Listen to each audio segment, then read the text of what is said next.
Jaramana, banlieue sud de Damas. Ces dernières semaines, des hommes armés druzes y ont affronté des forces de sécurité gouvernementales et des groupes qui soutiennent le nouveau pouvoir syrien.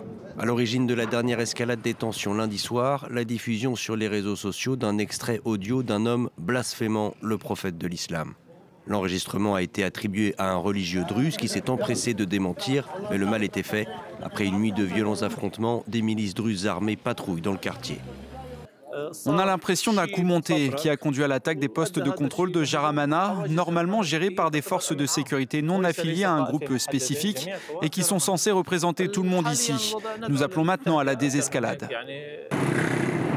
Mardi soir, des représentants du gouvernement et des dignitaires de Jaramana ont conclu un accord pour mettre fin au combat, indemniser les familles des victimes et traduire les responsables en justice. Mais peu avant, le chef spirituel des Druzes syriens avait renvoyé la responsabilité des affrontements à des gangs takfiristes, c'est-à-dire des islamistes sunnites radicaux. Des déclarations qui révèlent les difficultés à maintenir une cohésion nationale dans un pays morcelé, ravagé par plus de 13 ans de guerre civile. Selon des observateurs, certains Druzes ciblés par les forces gouvernementales étaient en réalité des anciens miliciens proches de l'ancien régime Assad. Pour ajouter de la complexité à la situation, Israël avait déclaré en mars que son armée était prête à défendre Jaramana pour protéger les Druzes, une minorité ésotérique issue de l'ismaélisme, une branche de l'islam chiite.